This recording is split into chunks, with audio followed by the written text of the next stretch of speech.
Switching gears a little bit now, on a more serious note, our first guest this morning has been through what most people cannot even imagine, but still, she lives to tell the story, and it's one that's inspiring people across the world. When she was just 12 years old, she became pregnant and then went on to get married at 13 before being written off as a teen mom with no money, no promising future, really no clue what to do next. And so again, for most of us, that's just unthinkable. But for Dr. Aliette St. Hilaire, it's her real life story, and she joins us live now. Dr. St. Hilaire, thank you so much for being here. Again, reading some of these facts of your life.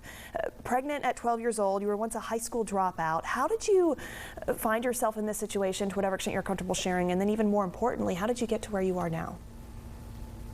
Well, thanks for having me, Peyton. Good morning. Just for the record, I continued going to school and even throughout my pregnancy during that time. Wow. I was born in the Bahamas. My family and I moved here moved to Miami when I was 6. And yes, just like you stated, at 12, I was pregnant and married at 13. I was written off. Yes, definitely. That my life was over and I wouldn't amount to anything. The odds were definitely stacked against me. I had to imagine the impossible for my life, to change my perspective, to transform my destiny. And so you've done that now. Again, we want to point out you're a doctor. You've actually been married to that man still for 30 years, right? You now have 3 children. So again, what did that transition look like for you? Dr. Aliette, I'm always amazed, I think, by the people who experience hardship and think, well, this is my life. These are the cards I was dealt. I can't change it, right? Versus the people that experience tragedy and say, no, things are going to turn around. I'm going to be okay. I'm going to see better days, right? What made that difference for you? So the difference for me was really obvious. I don't want to say obviously, but the difference for me really came about. I was in high school. I just graduated high school, and it was the turning point in my life. I had decisions to make in regards to the relationship and where we were going to go, from here, because like you said, it was a lot of difficulty, but God came into the picture and really gave me the faith to believe that, it's not impossible. This marriage can work and this family can flourish, and I can,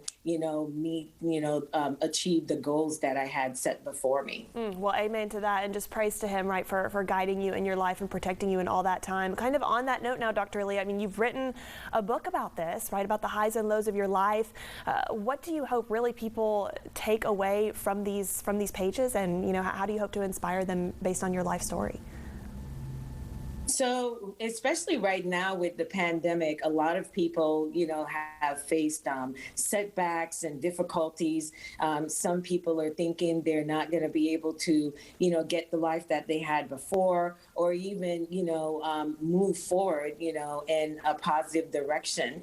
And my hope with my story is to inspire hope, faith that through perseverance and hard work, you're definitely able to achieve your goals. Yeah, well, again, certainly thank you for being a testimony of that. I love seeing these photos here of your life now.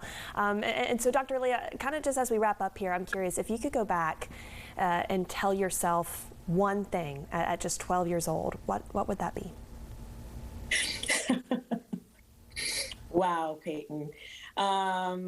What I would tell myself at that time: to trust the process, to believe in yourself, to shut out the naysayers and keep moving forward.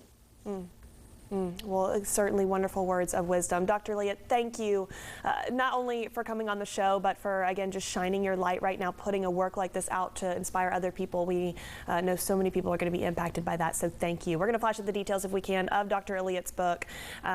So again, or if not, we'll hopefully have them online later on. So Dr. Aliette, thank you again so much, and we appreciate the time. Thanks for having me, Peyton. All right, after the break now, what star